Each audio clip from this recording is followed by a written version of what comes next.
Assalamualaikum warahmatullahi wabarakatuh. Bismillah, alhamdulillah. Alhamdulillahi hamdan yuwafi ni'amahu wa yukafi'u mazidah. Wassalatu wassalamu ala sayyidina Muhammadin wa alihi wa sahbihi wa junudah. Allahumma salli wa sallim wa barik ala hadha nabiyil karim wa ala alihi wa ashabihi wa tabi'in lahum ajma'in. Amma ba'du. Faqad qala Allah ta'ala fi kitabihil karim wa huwa asdaqul qailin. A'udzu billahi minasy syaithanir rajim. Bismillahirrahmanirrahim. Surat Al-Baqarah ya. Ya, Al-Baqarah ya. A'udzu billahi minasy syaithanir rajim.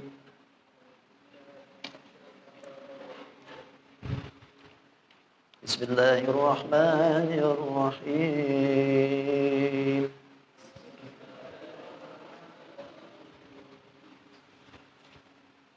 Alif Lam Mim.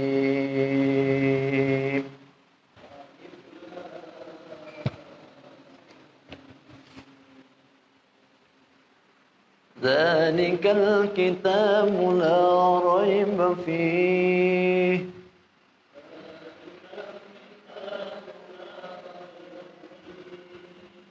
hudan lil muttaqin alladzina yu'minuna bil ghaibi wa yuqimuna as-salata wa mimma razaqnahum yunfiqun.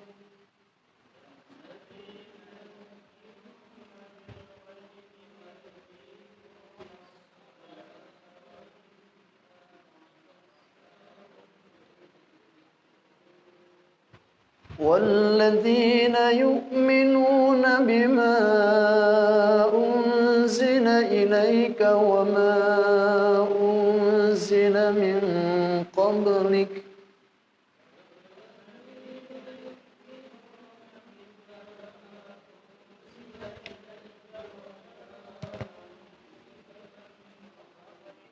وبالآخرة هم يوقنون.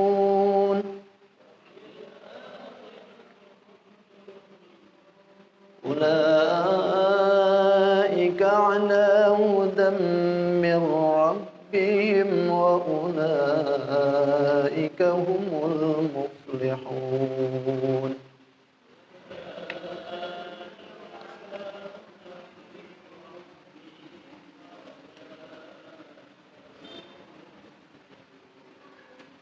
صدق الله العظيم وصدق رسوله النبي الكريم ونحن على ذلك من الشاهدين والشاكرين والحمد لله رب العالمين. Alhamdulillah, segala puji milik Allah Subhanahu wa taala. Kembali Allah pertemukan kita guna bisa melaksanakan salat maghrib dengan berjamaah. Kemudian kita langsungkan sebagaimana biasa kita mengadakan taklim setiap malam Selasa, dan alhamdulillah malam ini kita sudah berlanjut ke surat yang kedua, ya, surat Al-Baqarah. Salawat dan salam tidak hentinya semoga dibahagiakan kepada junjungan kita Sayyidul Mustafa wal Murtada Nabi besar Muhammadin sallallahu alaihi wasallam. Tidak lupa pada keluarganya, sahabat, tabi'at sampai kepada kita. Yang mudahan kita pun khususnya berkumpul di tempat ini nanti di yaumil qiyamah senantiasa diaku sebagai umatnya. Amin. Amin ya rabbal alamin. Hadirin wal hadirat rahimakumullah. Alhamdulillah malam ini kita sudah berada di Rabiul Awal ya. Sudah di bulannya Nabi kita nih. Sudah di bulan lahirnya Nabi kita, Nabi besar Muhammad sallallahu alaihi wasallam. Kita patut gembira, senang hati dengan datangnya bulan Rabiul Awal. Bukan karena Rabiul Awalnya yang kita senangi, tapi di dalamnya ada Sayyidul Wujud. Ada penghulu segala nabi. Dari penghulu semua utusan. termasuk makhluk yang paling terbaik yang diturunkan oleh Allah Subhanahu wa taala, yaitu junjungan kita Nabi Muhammad sallallahu alaihi wasallam. Senangnya kita, gembiranya kita dengan lahirnya junjungan kita, insyaallah nanti pun Allah akan senangkan kita di akhirat. Ya, jangankan yang beriman kepada Nabi, yang tidak beriman pun ketika ada senang dalam hidupnya kan lumayan tuh. Abu Lahab itu tukang penentang dengan Rasulullah tuh. Tapi ketika Nabi lahir, Abu Lahab sempat senang, sempat gembira dengan lahirnya junjungan Nabi Muhammad SAW. Kan tiap Senin tuh nerakanya didinginkan oleh Allah. Adab siksanya diangkat sedikit oleh Allah. Sedikit tapi Bang. Itu bagian dari kemuliaan orang yang tidak beriman ke Rasulullah tapi senang dengan Rasulullah. Apalagi kita pada taat. Ketika kita sudah beriman, bukan hanya beriman tapi kita pun senang dengan lahirnya junjungan Nabi, insyaallah kita pun akan disenangkan oleh Allah. Amin. Amin ya rabbal alamin. Baik, bismillahirrahmanirrahim. Kita masuk ke surat Al-Baqarah. Sebelum kita masuk ke dalam situ, perlu diketahui oleh kita bahwasanya di dalam Al-Quran itu ada dibagi 4. Dari sekian ribu ayat yang diturunkan oleh Allah itu ada dibagi 4. Pertama, ada bagian nasakh mansuh. Jadi nasakh mansuh itu ada ayat yang dihapus atau yang dihapuskan gitu. Dan itu jumlahannya dalam itu tuh ada 25 surah dalamnya itu. Yang kedua, ada yang di dalamnya itu mansukh saja. Hanya dihapus saja gitu. Ada yang dihapus hukumnya tapi ayatnya ada. Ada yang dihapus ayatnya tapi hukumnya berlaku. Ini dalam Quran. Atau yang ketiga, ada yang dinasakh saja. Ada yang dinasakh saja, cuman disalin saja gitu. Kemudian yang keempat, ada yang tidak dinasakh dan tidak dimansuh. Ini sekian banyak ayat itu. Ada nanti seperti itu. Nanti kita ketemu tuh nasakh mansuhnya itu ayat. Kemudian dari 114 surah, pernah nggak kita ngitung satu hurufnya dulu? Berapa huruf tuh? Dari 114 surah tuh. Nggak pernah ngitung ya? Jangankan kita ini ngitung hurufnya. Bukain suratnya aja kadang-kadang. Begitu buka-buka tumben gitu. Tumben pian buka-buka surah. Cari ayat yang gampang aja Pak Ustaz. Tapi ada seorang ulama, tentunya di dalamnya ada beberapa ulama tapi termasuk Jalaluddin Al-Mahalli juga pernah menghitung huruf Quran itu. Beliau dalam hitungannya itu jumlah huruf Quran itu ada 1.025.000 huruf. 1 juta. Jadi kalau seandainya kita sudah baca 114 surah satu kali tamatan, berarti kita ini sudah baca 1.025.000 huruf. Satu hurufnya dikasih oleh Allah pahala satu kebaikan. Satu kebaikan dilipat menjadi 10 kebaikan. Coba. Jadi berapa tuh? Pokoknya nggak hitung dah. Makanya pantas orang yang disebutkan baca Quran itu afdolnya ibadah, itu benar. Paling afdolnya ibadah itu kan baca Quran. Kenapa? Apakah bukan sholat? Sholat pun baca Quran. Kalau nggak ada dibaca Quran nggak jadi. Atau misalkan ada orang baru masuk Islam, mau sholat, tapi Qurannya nggak bisa. Ya sholatnya tetap harus dilaksanakan. Tapi saking harus menghormatinya itu Quran, meneng aja sudah. Kayak seolah-olah kita baca Quran.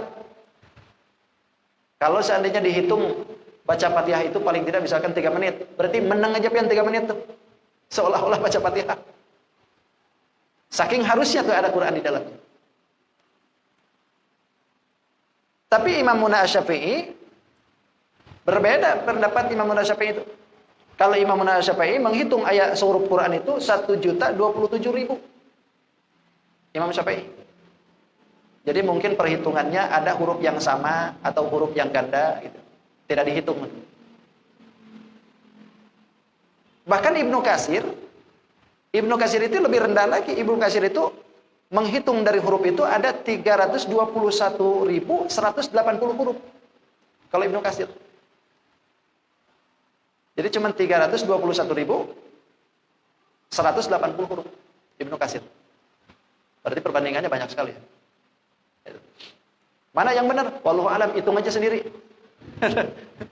Yang benar yang mana? Hitung aja coba. Jadi kita ngitung huruf bismillah aja salah kemarin. Apalagi ngitung semua. Pokoknya manut aja sudah. Itu apa yang dikatakan oleh ulama, insya Allah lah. Itu manut aja sudah.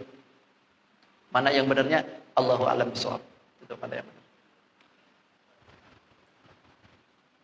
Kemudian di dalam surat Al-Baqarah ini adalah salah satu surat yang terpanjang dalam Quran.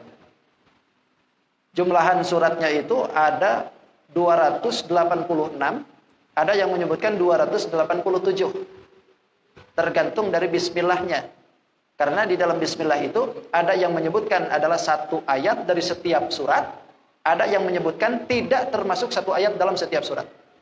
Berarti kalau misalkan bismillah dimasukkan satu ayat daripada surah itu, berarti 287.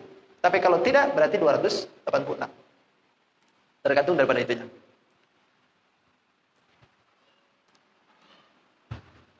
Tapi bismillah, walaupun ada yang tidak dicantumkan di dalam semua surah, tapi tetap ketika penulisannya itu bismillah dibawa. Bismillah selalu dibawa gitu. Kenapa? Karena di dalamnya mengandung nilai barokah. Jadi walaupun itu bismillah tidak dihitung oleh para ulama ahli tafsir sebagian, tapi bukan berarti bismillah itu ditinggalkan, tidak ada tulisannya gitu. Tapi tetap setiap kali surah pasti ada bismillah gitu. Setiap surah, kecuali dalam surat Al-Bara'ah. Nanti surat Al-Bara'ah tidak pakai bismillah. Apa alasannya? Nanti saja ketika sampai ke surat Al-Bara'ahnya. Masih panjang soalnya. PR.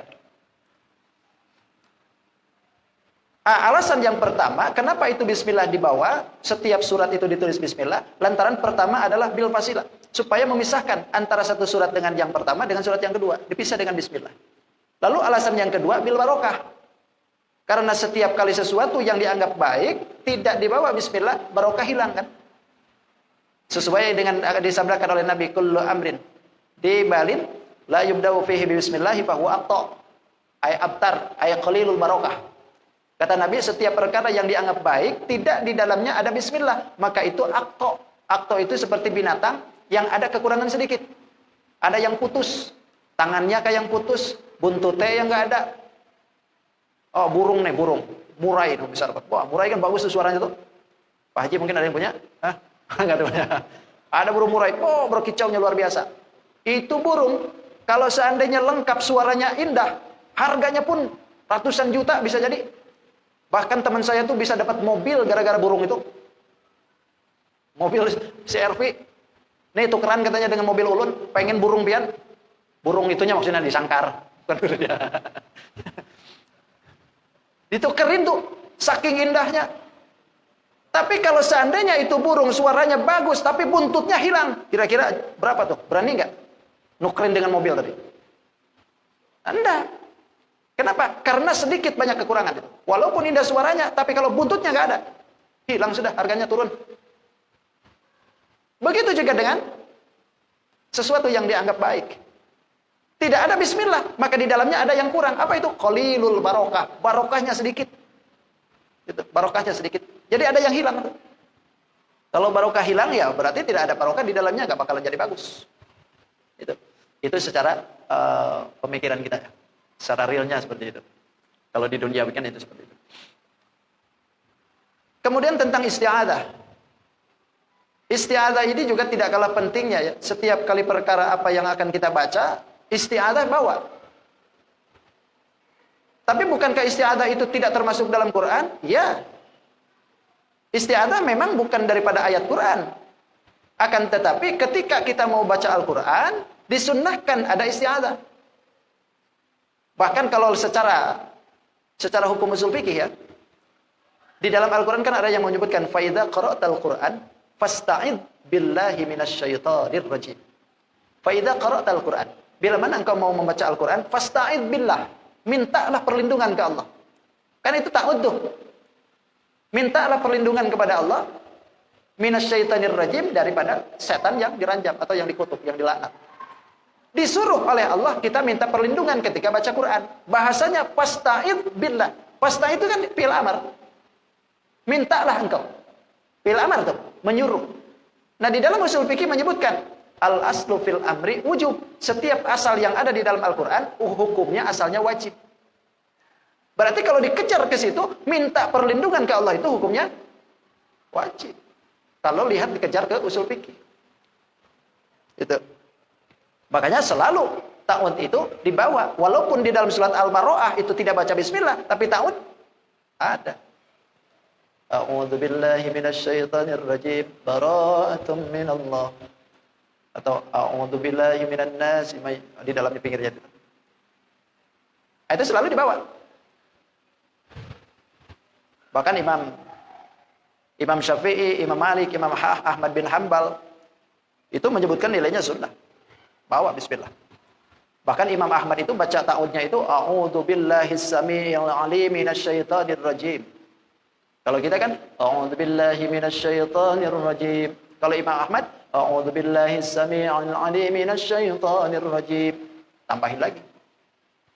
Imam Ahmad. Tapi bukan Ahmad Sukandi, bukan. Ahmad sana.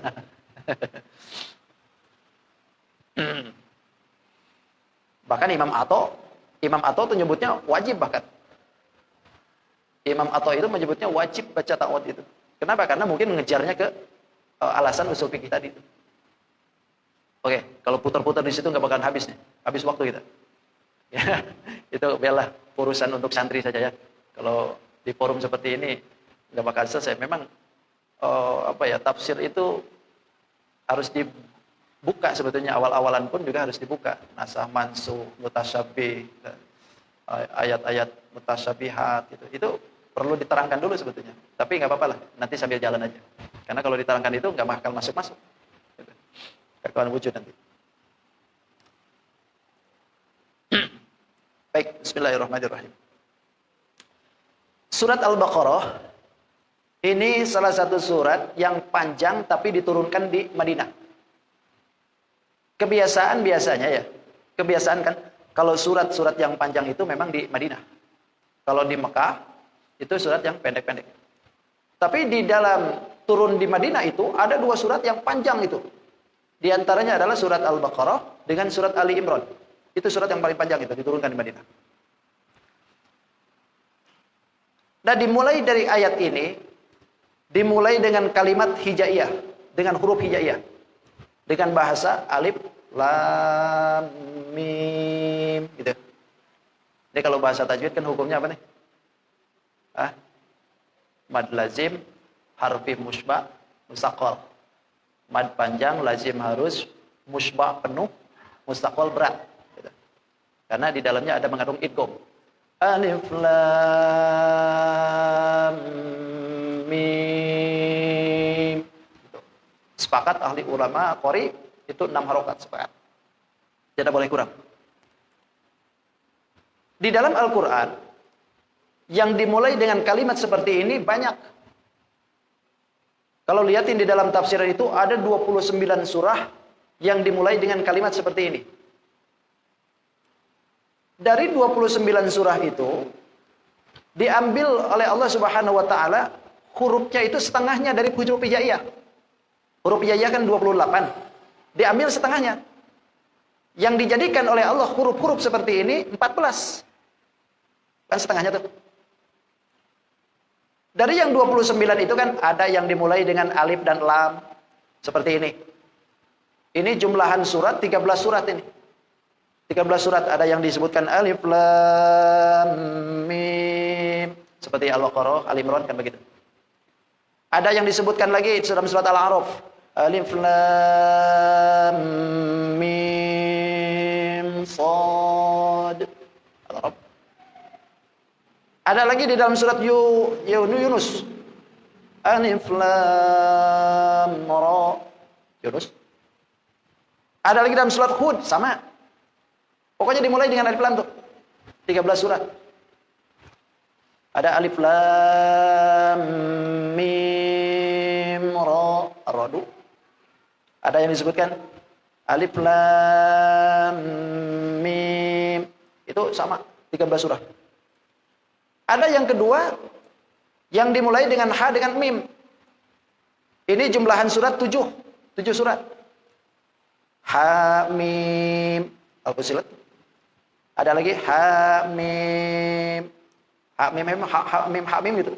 Asy-Syura, Az-Zukhruf, Al-Jasyiyah, Al-Ahqaf, Ad-Dukhan.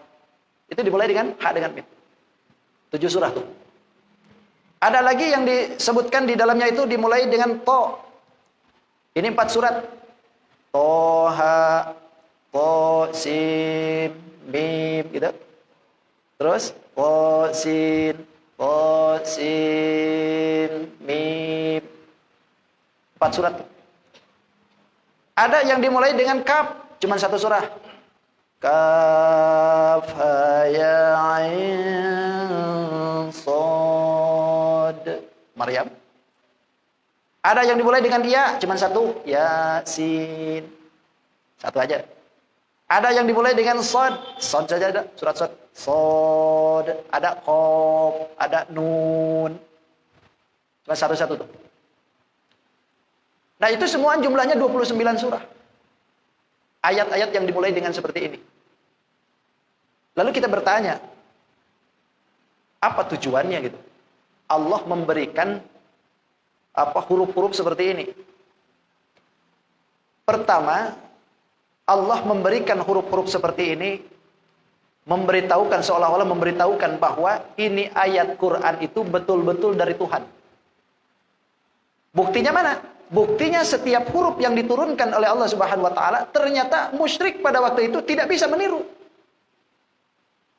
Bahkan ketika mendengar ayat alif lam mim, bingung orang musyrik. Kok ada kata seperti itu? Padahal pada waktu itu ahli pujangga banyak, penyair banyak, ahli sastra banyak. Jangan dikira orang waktu itu nggak ada syair. Pencipta lagu banyak pada waktu itu. Bukan hanya Maggie Jet aja. Sudah banyak pada waktu itu. Tapi begitu Al-Quran diturunkan, bingung mereka. Karena ternyata ada kata-kata yang tidak mereka pernah dengar dari siapapun. Satu itu. Memberikan penekanan kepada mereka bahwa ini betul-betul bukan dari Muhammad.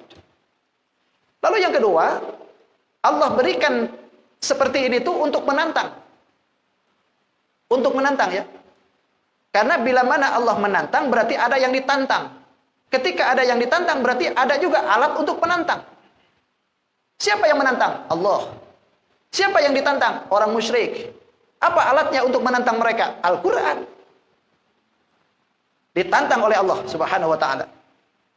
Karena pada waktu itu mereka itu menyebutkan bahwa Quran yang diturunkan ke Nabi kita itu adalah karangan Nabi Muhammad, maka Allah turunkan kalimat-kalimat seperti ini untuk menantang. Kalau memang kata Allah nih, kalau memang itu kata-kata Nabi Muhammad, berarti ikan pun pasti bisa bikin seperti ini.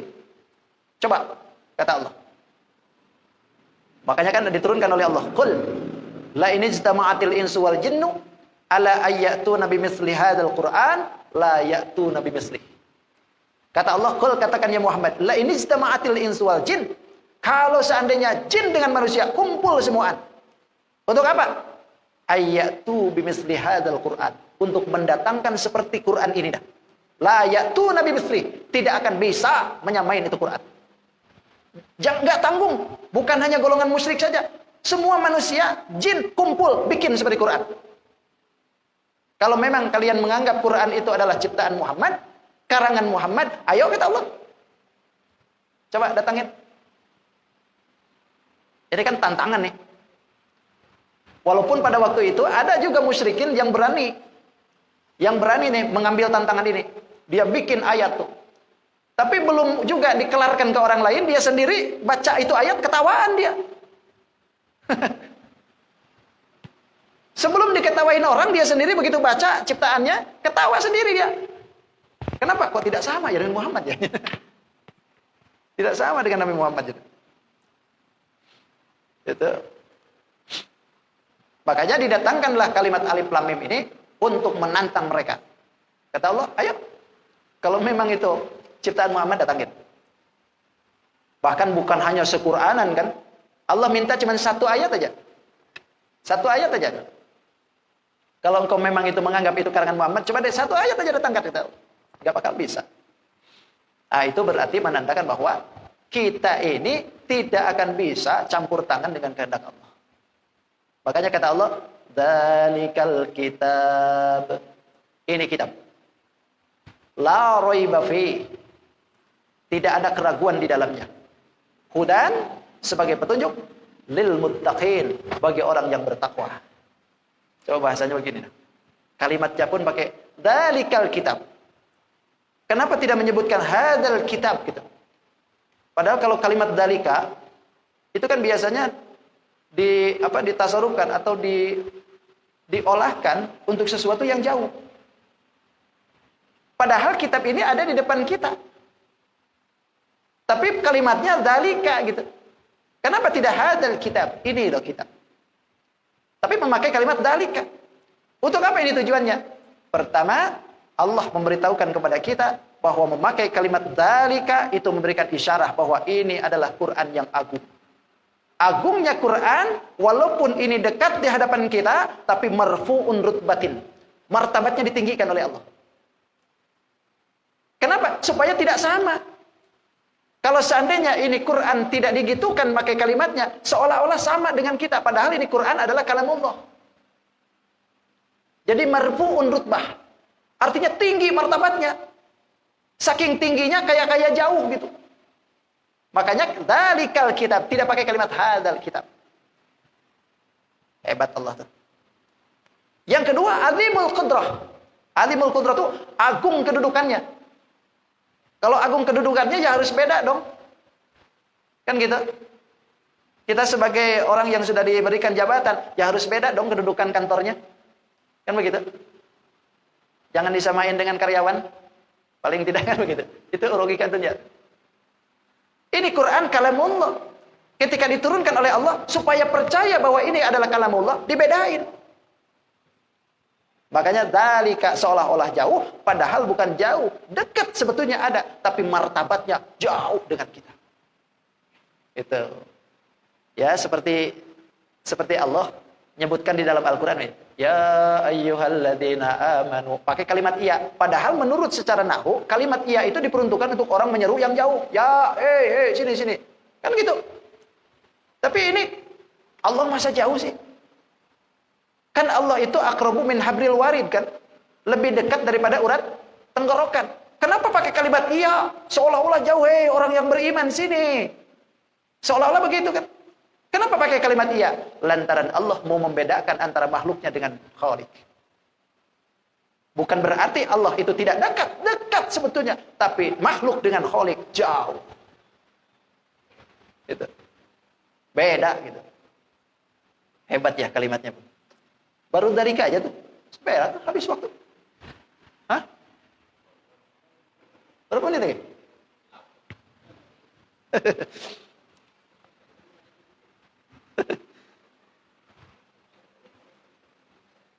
Baru dari tuh.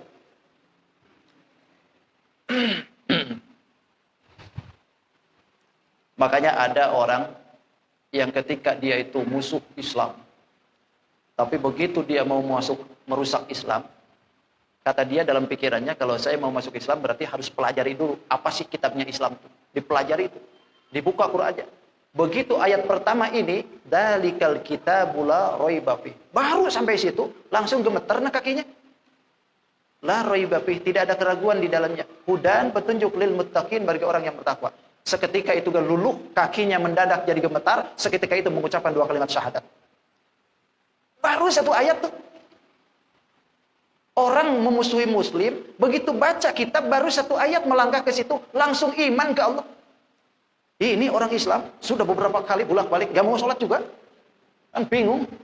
Apakah nggak ada la raiba finya di mana ini? Apa masih ragu gitu? Orang kafir begitu la raiba fi, tidak ada keraguan di dalamnya, langsung muslim dia. Ini orang muslim. Tetap aja raiba fi terus. Ragu aja terus. Aneh kan? La raiba fi, kata Allah, tidak ada keraguan di dalamnya. Bukan 100% lagi. berjuta-juta persen harus percaya tuh. Karena ini merupakan khobariyah yang diberikan khusus dari Allah. Gak ada keraguan lagi kata Allah.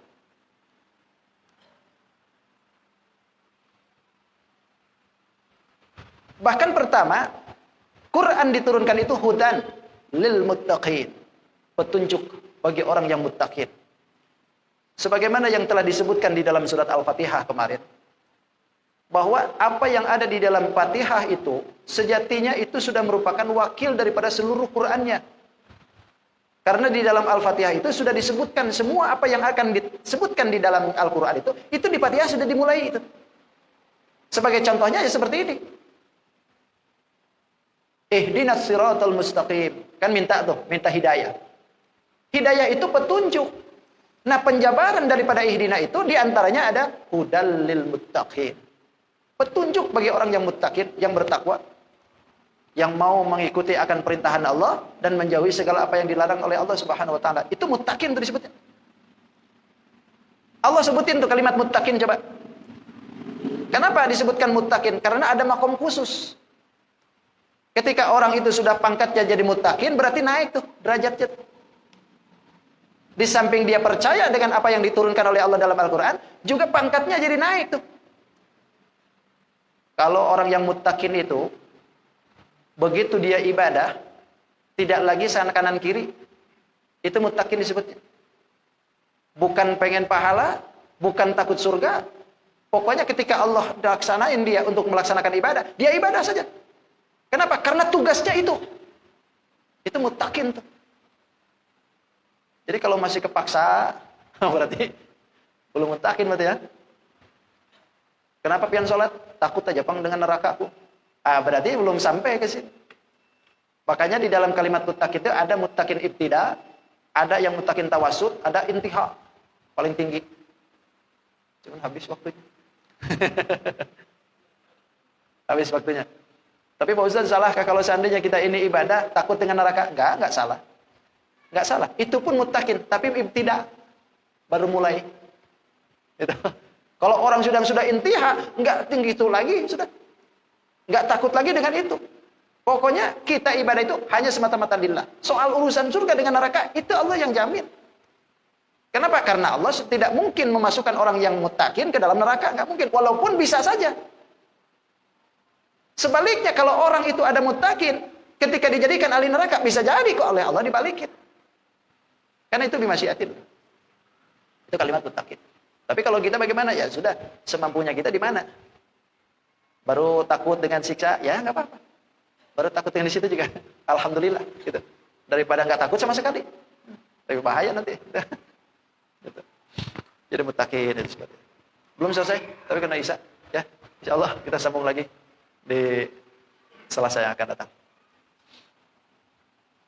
Masih banyak sebetulnya ya yang perlu kita bahas tentang masalah satu ayat.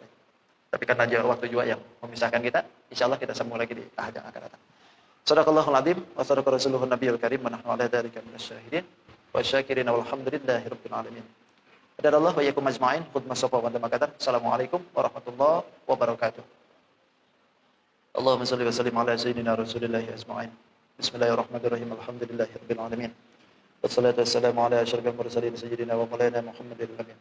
Allahumma rabbi anfa'na bima 'allamtana rabbi 'allimna alladhi yanfa'una rabbi faqihna wa faqih ahlana wa qurratin lana fi dinina tawassalna bi ta'alimin wa tarzuqna al-wasi'a wa tarzuqna al-amana rabbana atina fid dunya hasanah wa fil akhirati hasanah wa qina adzabannar bi fadli subhana rabbika rabbil izzati 'amma yasifun wa salamun 'alal mursalin walhamdulillahi rabbil alamin. Taqabbalallahu minkum.